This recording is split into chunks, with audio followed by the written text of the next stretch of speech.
Good evening. It's now 5:30 p.m. on June the 8th. It's time to call this budget workshop special called school board meeting to order. The meeting has been duly posted in accordance with Texas Education Code Chapter 551 of the Texas Open Meetings Act. Mr. Secretary, if you'd call roll. Ms. Becky Luna Chavez is absent. Mr. Brian Weston. Here. Myself, Diego Manos, is present. Mr. Josh Overfelt. Present. Mr. Emilio Galindo. Present. Ms. Amy Haynes. Here. Ms. Linda Guanajuato Webb. Present. Sir, you have a quorum. Thank you. At this time, we'll start with opening ceremonies. We'll start with a moment of silence and then followed by the Pledge of Allegiance. If you would stand at this time.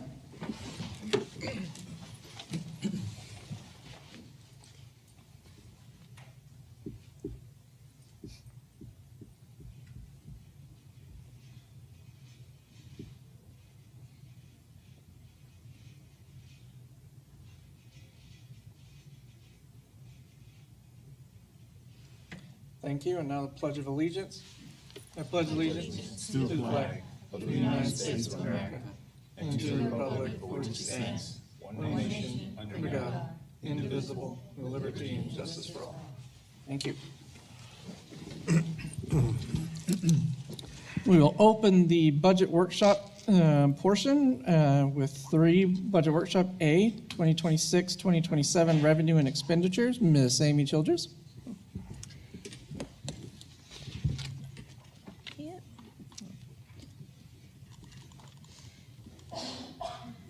Good evening, President Overfelt, Dr. Rios, and members of the board. First of all, I'd like to thank each of you for meeting with us to go over your individual interactive workbooks. And at this time, I'm going to present kind of we took all of your interactive workbooks, the recommendations that you made, and we put together a consensus of those recommendations. And so at this time, we're going to show you the interactive workbook based on the recommendations that y'all provided. So the first tab is the general pay increase. And again, the three TASB models that were presented were a 2%, a 3%, and a 4% increase. Based on your individual recommendations, for the purpose of this demonstration or interactive workbook, we are selecting the 3% increase, which would be an additional cost to our current budget of $2,611,324. On the personnel tab, the items that we had were an increase to the athletic stipends. At this time, selecting a no for both the 50% and the 100% increase to those. Yes, savings for the curriculum and instruction director. Yes, for savings for deleted positions that were on hold due to the middle school redesign and district reorganization. On the reduction of the critical needs assistance, at this time, the selection is no, that we are not going to select those for savings. And then a yes for savings for the math curriculum coordinator, which is moving to a grant position. So for the purpose of personnel, it represents a savings of $680,758. For employee travel, at this time for this interactive workbook, we have selected no for all of those. So at this time, we are not reducing any of these workbooks for the employee travel. So there will be no savings generated from these. For student travel, also at this time for this workbook, we have selected no again, so these student travel for these trips, overnight trips, will not be reduced at this time, so it does not generate any types of savings or additions to the general budget. Under the savings tabs, we have a yes for the reduction of the campus library book funding from $6 per student to $3 per student, so that will generate a savings of $29,538. We are currently selecting a yes to reduce the student drug testing from 550 students to 250 students, so it'll be a savings of $47,185. We are also choosing yes to reduce the chief administrator workbook in the area of the strategic planning consulting. So that will generate a savings of $45,000. We are also selecting yes to reduce the gifted and talented workbook funds in the area of the GT testing consultants, which would generate a savings of $22,324. And we're also selecting yes to reduce the curriculum and instruction workbook in the area of the GT refresher training extra duty pay, which will generate a savings of $30,000 for a total savings of $174,047 for personnel, on the savings. On the operations tabs, at this time, we have no of the items selected, so there is no increase nor savings to the general fund at this time based on those selections. For technology, we have no for the HVAC MDF and the desktop computer refresh, but we do have a yes selected on the E-rate funding, so we will at a cost of $60,000 to the general budget. For project financing, based on your recommendations, we currently have selected no for all three of those items, so there will be no increase to the budget based on project financing. And then that brings us to our proposed budget for this interactive workbook. For revenue, we do have one update based on our historical information. We did increase our interest earnings from $1 million to $1,250,000. So based on this, we have a proposed revenue of $107,720,616. And based on the selections for the expenditures, we have a total projected expenditures of $110,419,922, which brings us to a deficit budget of $2,699,306.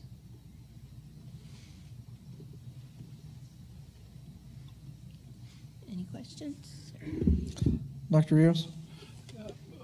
Mr. Overfelt, members of the board, one of the first questions that is probably on your mind as it was on ours is, how is it that we were at a balanced budget last year, but now we're predicting a deficit budget? The first part is the obvious one, is that we gave the maximum raise we could last year, meaning any raise we give this year was going to add to the deficit because we maxed out on raises last year. The second part is that our projected revenue went down approximately $500,000 because of student enrollment. We have decreased student enrollment. Why do we have decreased student enrollment? Well, the first and obvious part is because of the lower birth rates. And I think that there were some articles about how everybody's experiencing that across the state. There were some expenses that are just reflective of the times. I'll have to ask you to refresh my memory, Ms. Childress. How much more are we paying for fuel this year than we have budgeted? We're paying about $200,000 to $250,000 additional. $200,000 to $150,000 plus the $500,000 that we were reduced in revenue because of decreased enrollment. That's already $750,000. You add the raise, and we get very close to that point. And there's other increases, whether it be parts for repairs for buses, wrecks, none of which were the fault of our drivers. But it was the increased cost and no additional revenue because we gave out a max raise last year. Now, this projected deficit, there's enough money in fund balance. We have approximately $8 million in excess fund balance. However, we have to consider that on top of this 2.8 million, I believe, I can't see very well from here. 2.6. What is it, Amy? 2.7, 2.699. 2.7 million. We have to consider what we're going to do with the health insurance fund. The health insurance fund, to stay solvent, we are more than likely going to have to carry all of the increases through fund balance or do a combination of fund balance and some pass on to the employees. It's probably going to cost us about 1.2 million for this coming year, 1 million to 1.2 million. So now we're talking about increasing the deficit or the money from fund balance to almost $4 million. That would mean that if we did that in 2 years, we would be back to considering cuts that we had to do 2 years ago, which were reduction of librarians, reduction of either art or music, and all those hard decisions that we had to make a couple of years ago. And because I know that none of y'all want to get to that point again, because I remember how difficult it was to balance a budget, we have an alternative for you to consider, so that we can discuss, again, because we have to figure out how to make the fund balance go as long as we can, so that during the next legislative session, hopefully that there is more money for increases for inflation, and then we can be at a place where we can provide a sustained budget with increases. I'm gonna go through what would be our recommendation. I'm gonna ask Amy to help me out. Amy, can you bring out the second workbook that administration worked on?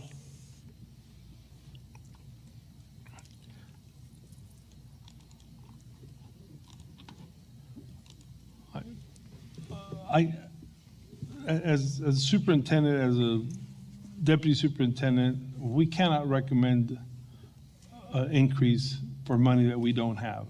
However, we would like to recommend an option. Instead of providing a pay increase that we have to sustain year over year over year, I would ask the board to consider giving 2 stipends. One on September 1, a check of $500 across the board, and this is no taxes included. We would cover the taxes on our end. And then another $500 check on January 15th. It wouldn't be quite as much as the cost of a raise, but for the employees, on the average, it would be about the same because they wouldn't be paying taxes on it. We would have paid the taxes upfront on behalf of the employees. So they would get 2 $500 checks. It's still money out of fund balance, but it's not money that we're committing for next year and the year after that. Okay. So we would not recommend a general pay increase. Instead, we would recommend 2 $500 checks to 100% of our employees. And then under personnel, it would stay the same. I don't think there's any changes to it. Is that? The House bill. The House bill, the mandated. Yeah, there are 2 changes. Without a raise, we are required to give certain raises to employees in their first and second year. The 5+, and those that are transitioning from the 2 to 4 and the 5+. That's right. The House It's bill. a House bill requirement, and they funded us for that year. So if we don't give a raise, we're still obligated to give that money. So we have to account for it. But it's about $100,000. And then in terms of the CNAs, rather than go to 40%, an option is to go to 20% reduction on it. Again, there's already 5 vacancies, so shuffling of the other 7 people, we would be committed to finding them a job somewhere in the district, maybe not immediately, but definitely on a priority basis. Okay? And it could be in any job that's available. I would even go as far as saying that for some individuals, even if we were going to cut back on custodians to move more contracts to DLP, we would halt that to give people employees if they were willing to take those jobs. So we're recommending a 20% reduction there rather than 40%. And I think that's the only change to that one. Is that correct, sir. Ms. Childers? Can I ask a quick question? Yes, ma'am, Is it- go ahead. Just explain to me again about the House bill mandate, just one more time. Go ahead, Ms. Childers. So as part of the legislative session, as part of the House Bill 2, when they increased our basic allotment and they gave us additional funding, they came in and said, it's part of the teacher retention allotment funds that we receive. We get funding for it from the state. And so, but it was a mandated teacher increase they gave those who were, I believe it was the 0 to 2. 1 and 2 years was the 2,500, and then 5 and over was the 5,000. So those that were maybe in between those steps that didn't get the full, between these 2 years, between last year and this year, if they fell within those credit years of service, they have to receive those raises. And so we have about 58 teachers that either they got the 2,500 last year, but now we're moving over to the 5+, so we have to make them whole, the full 5,000. That is a state mandate. So we have about 58 teachers that we have to give the House Bill 2 increase for the teacher allotment, Okay, teacher retain allotment. thank you. Yes, ma'am. Thank you. Let's go to the next. On travel, we're not recommending any changes to travel both for employees and students. So that stays the same as the recommendation that y'all provided. On the savings, that stays the same. We clicked yes on everything, correct, Ms. Childers? Yes, sir. Okay. And on projects, there are a couple of situations that if we don't plan for and move forward, then we're not going to be able to handle them. Garfield Elementary does have some ACs that have to be repaired one at a time. And we had wanted to repair 3 units, but 100,000 would give us enough to repair 1 unit. So we decreased that from 300,000 to 100. And then our fire inspections have just a whole lot of small items that have to be repaired in order to pass the fire inspections. And I want to allot money there. The reason it's important to allot money there is because the operations budget and the technology budget in both workbooks, the one that the board recommended and the one we had already decreased each of those budgets by $100,000 already. So I can't ask them to take on more expenses to fix items when I've already cut the operations budget by $100,000 and the technology budget by $100,000. Now on the technology side, we decreased it by that much because we are using a lot of the money provided by the state to buy Chromebooks for the students. Okay, so that's why we're recommending that.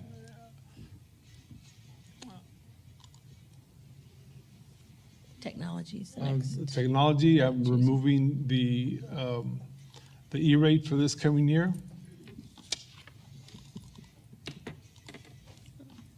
Nothing on the projects. And then that gives us a balanced budget. However, we have to keep in mind that after whatever budget you adopt, we have to come back and make amendments to provide a stipend for the teachers, as I described earlier, $500 check each semester. And then we got to come back and do another amendment later on for whatever money is required to fund the health insurance based on your decisions. Now, I know that it's always difficult to say we're not going to provide a raise, but I have to remind all of us that we gave a significant raise last year, that we're still going to give a stipend this year, and that we still have to cover health insurance. And more importantly, we do not want to get ourselves in a situation where we're having to talk about what reductions in personnel we're going to have, because it was a difficult conversation, and I would hate to take you down that road again. And Mr. President, that's our recommendation. We can go with the consensus that the board came up. I'd love it if we went with a recommendation we just shared with y'all, or you want to come somewhere in the middle. The budget is the board's. Okay. Now, ultimately, 'cause I just want to make sure, workshop, everything's strictly discussion tonight. There's no action, Correct. formal action, aside from maybe directing which one to publish. Yes, sir. Based on the consensus at the end of the meeting, Okay. that's what Ms. Childress or Mr. Sanchez will publish, and we will then have a meeting to adopt on The 25th. June 25th. Okay. So I'm going to go down through the each member and ask them for comments and questions and stuff like that. If my fellow members if y'all will just pull the mic closer when you're talking, and I had to get some comments from the public that they haven't been able to hear. So if y'all can just do that as a favor. So we'll start over here, Mr. Weston. If you have any comments or questions or concerns on the two things that are presented, now would be the time to ask them. I mean, I like the stipend ideas. Excuse me. I do like the stipend ideas. Or are you calling it a stipend or a bonus? Stipend. I mean, in my opinion, the timing of it is always good right before Christmas. I mean, is there a reason to do two instead of just one at a certain point of the year or at the end of the year? At the end of the day, it costs the district the exact amount of money. Spreading it out. The calendar year for pay increases officially began September 1. That's why I said September 1. And then in January, it's always a good return to work, which means that if you resign before January, well, then you wouldn't get the stipend. I got you. That's the only reason. We could do it before Christmas and then just hope everybody comes back. I mean, I think, especially if y'all gave a big raise last year, I think it'd be smart to try to find a workaround like the stipend. It seems to work, in my opinion. Mr. Amadas? A couple of years ago, when we did do the stipend, what was the amount that we gave our employees? Do you recall? Just Was it 5 or 750? It was around the same. around close to the same? Yes, sir. Okay. And the CNAs, we have 7 vacancies currently, so we'll 5 vacancies. Okay. So we had to find jobs for the other 7. Okay.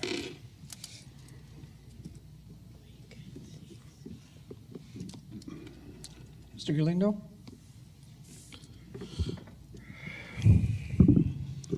It's always a difficult time, and when we're having to talk about having a deficit budget, the one avenue I think we don't want to go down is what we had to experience in 2024, having to reshuffle librarians, art teachers, music, because that affected a majority of all of our students in the elementary level. And then the other hard part to also look at is we're still not done because we're still waiting for insurance to come back. And from what we're looking at, just across the state, when we spoke about it 2 sessions ago, we're maybe at about a 39% increase, when in other areas are at 45%, 49%, and so forth like that. So this is a very tough situation. But at the same time, don't want to go down the road of nobody not having a job in a year or two. And I think when we went back again, going back to 2024, that was one of the main efforts that we wanted, to make sure that nobody was to ever lose their job with the district because of a budget deficit or anything like that. As we go along, continue looking at it, we're going to have to decide what's going to be the best solution. but ultimately, we want to make sure to make a decision that also doesn't have strong implications for the negative in 2027 and 2028 as we move forward, as we wait for state funding next year. So, and so for the $500 checks, when we're looking at the amount being totaled, I know it's 500.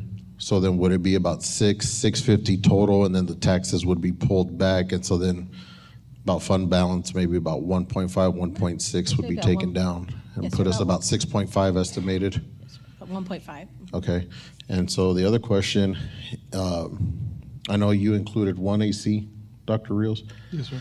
In the event that other ones were to go down, we would pull from there and hope to be able to make sure we continue cover it in the event of an emergency, because comfort is also another thing for the buildings here, and want to make sure that is not put into jeopardy as well, to make sure all the kids and the staff are comfortable inside their buildings where they sit for 8 to 9 hours a day. So I'm just going to have to continue looking.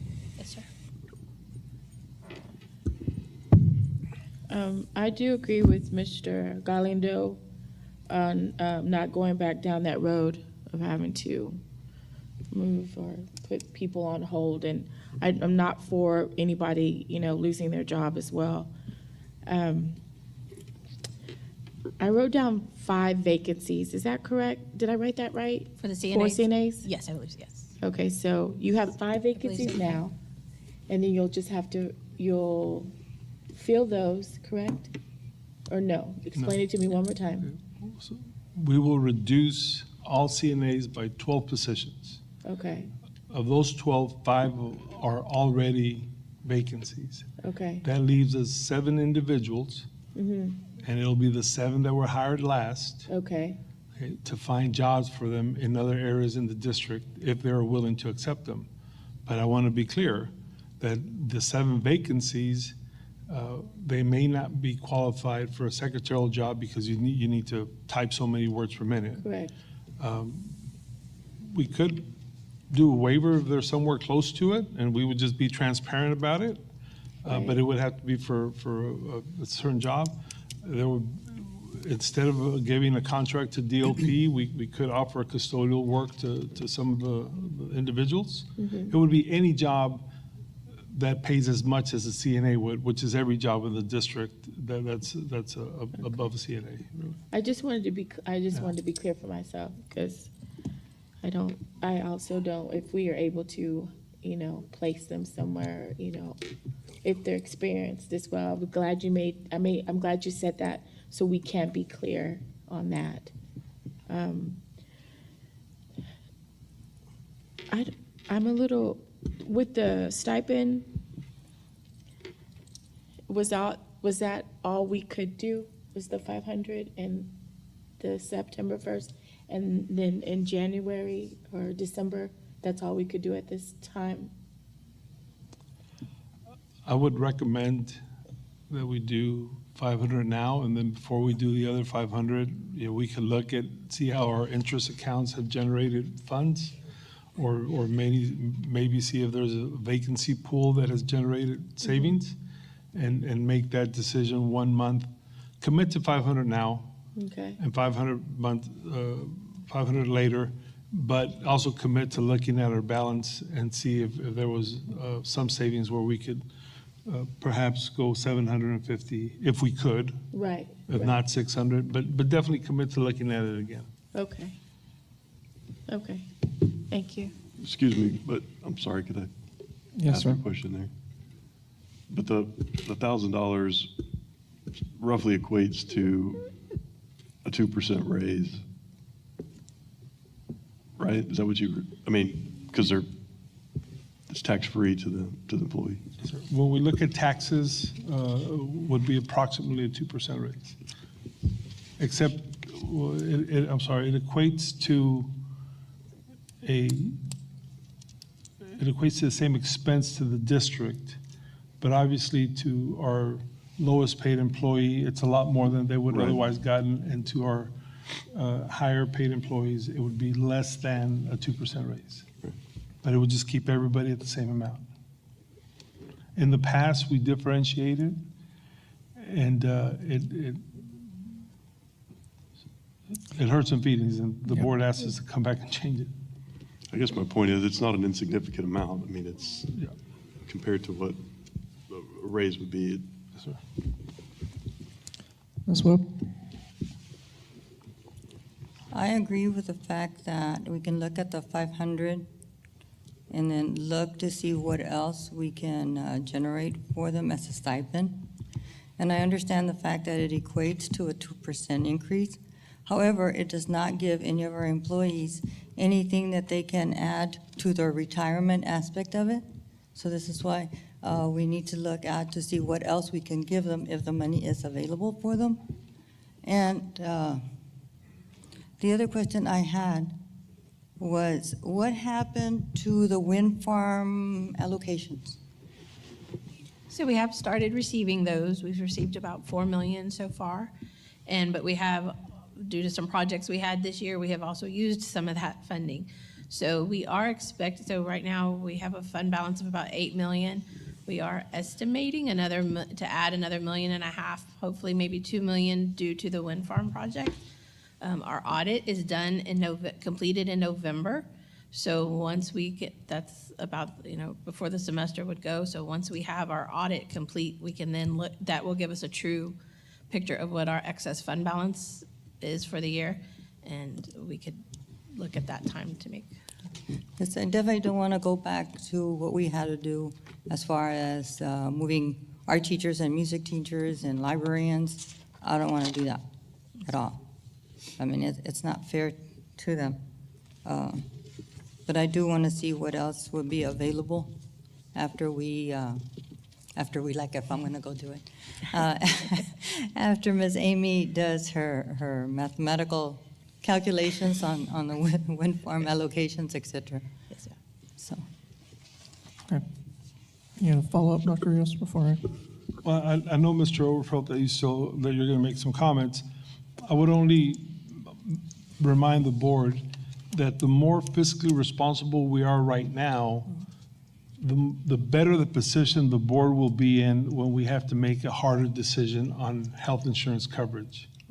Because there will still be money in fund balance to where you can consider doing as much as possible or more than you otherwise could for health insurance, at least for the first year.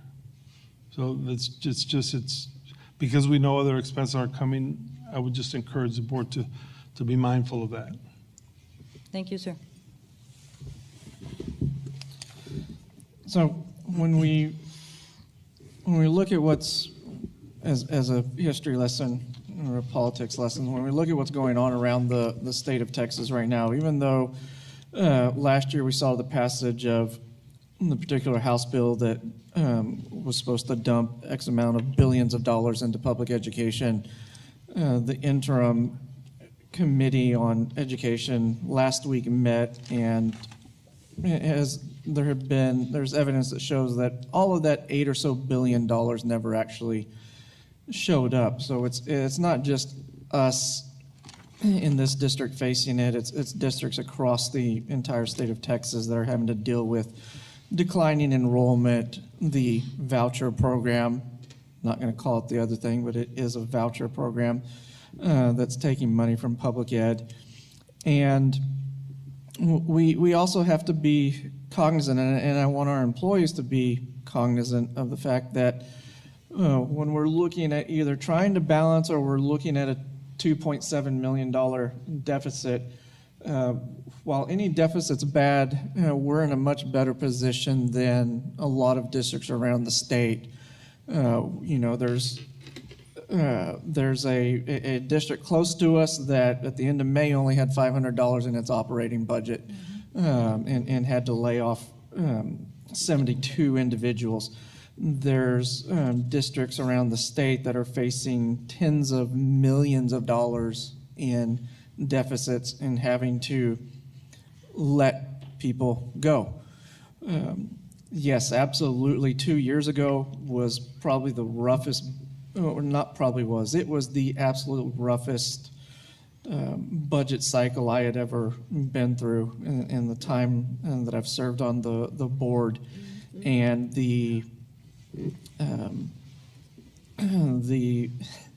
and it comes with being an elected official, but the people that said stuff to me, and there are some that still really won't talk to me, and that I've been friends with years before. That hurt. But we as a board ultimately made that decision and kept our promise that when the state did finally fund us, that those individuals that had been displaced but got to keep their job, a job, we would go back to where they had unfortunately been moved from because of lack of funding from the state of Texas and the legislature in Austin.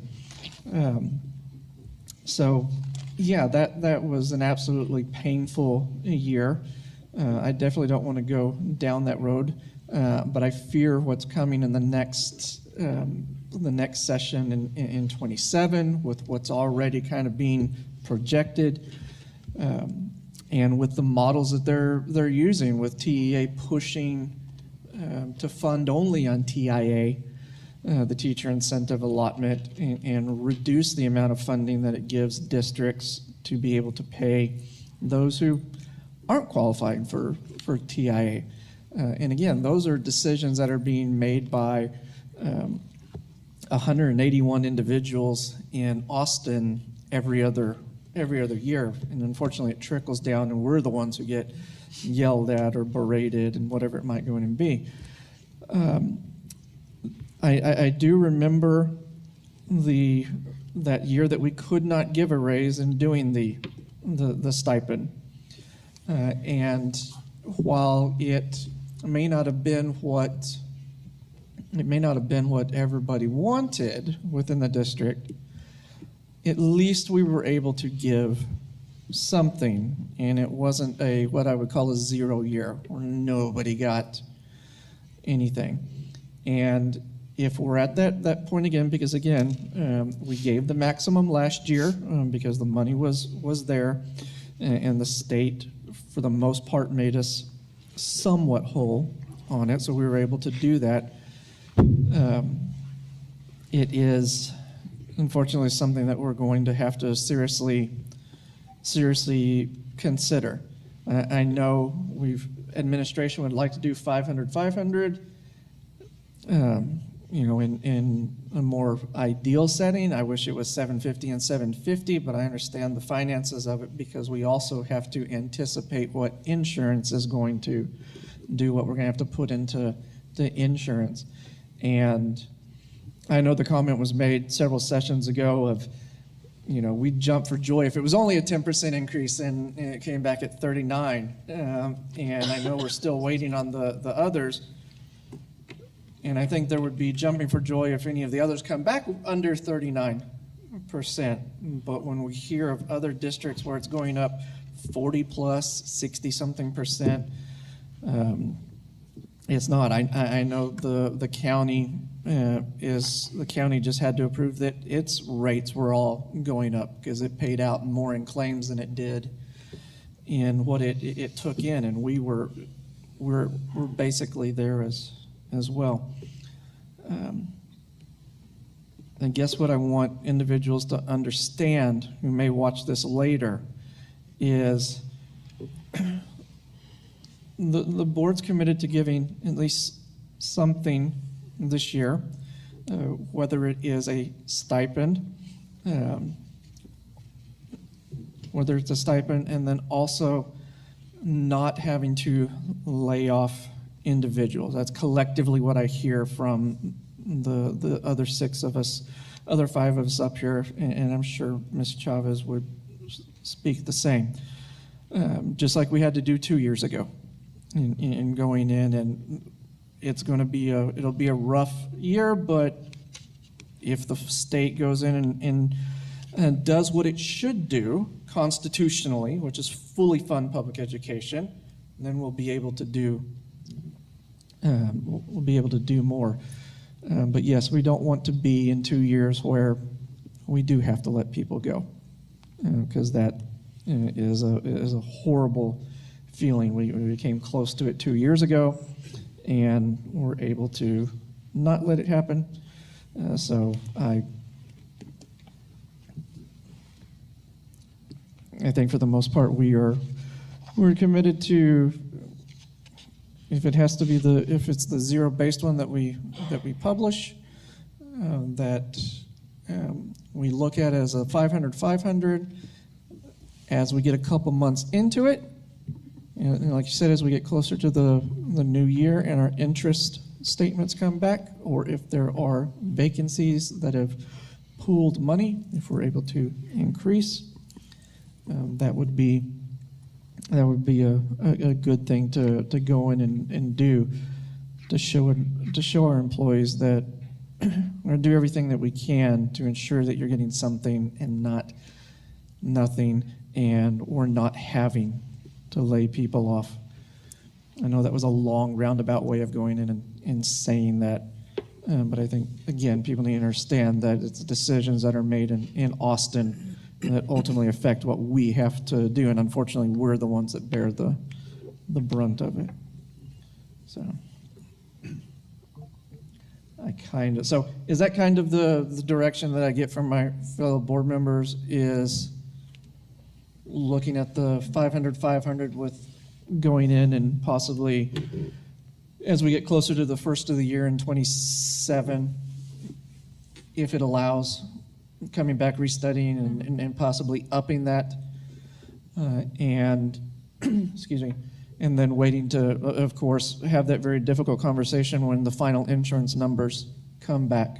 And again, as Dr. Rios said, a little more fiscal responsibility right now leads to a little bit less stressful decisions here in a couple months when we have to look at insurance rates. So is that kind of the consensus of? Okay, so I think the board will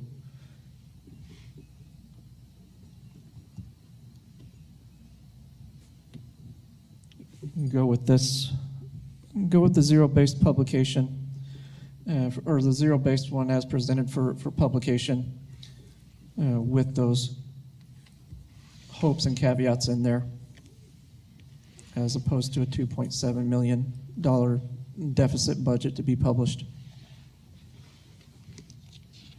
Thank you, Mr.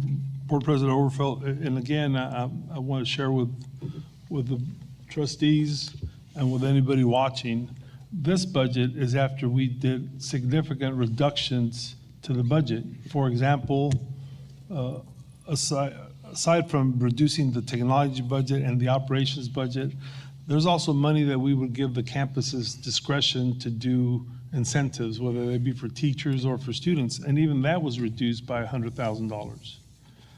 It's just a difficult year for those reasons that I mentioned earlier, but this guarantees that we don't have to cut programs, that that you're still able to compensate employees something, and it puts us in better position to tackle the insurance in the next couple of months. Thank you, Mr. Overfelt. Thank you. So that'll be sent out to wherever it has to be Yes, sir. published, correct? Yes, sir. It'll be, we will publish the public hearing notice in the newspaper this weekend, and we will post the proposed budget on our website by the end of the week. And the final proposed hearing will be the 25th? The 25th will be the public hearing to adopt the budget. Yes, sir. Okay. And that is I believe it's a Thursday. what is that? I believe it's a Thursday. Is it a Monday or I believe it's a Thursday. a Thursday? Is it? I don't have It's a Thursday. The 25th? 25th? 3 Thursdays from now. Thursday? Okay. Okay. All right. Thank you. So that'll adjourn the budget workshop. I don't have anyone tonight for public comments, okay. Nothing in 5 through 22. We have no personnel recommendations. We have no personnel? Okay, so there will not be closed session tonight because there are no recommendations being brought forth tonight. Are there any other items to be brought before the board for the good of the district? No, is there a motion to adjourn? Mr. Galindo, seconded by Ms. Haynes, all in favor? Motion carries unanimously, adjourned at 6:15 PM. Thank you. Thank you. That's the day we have the Did you get with installation Melissa service. about when we're going to review the agenda tomorrow? Yeah. Oh, She did not. It's the 25th. she's probably They said so the upstairs. Let 25th. me ask her.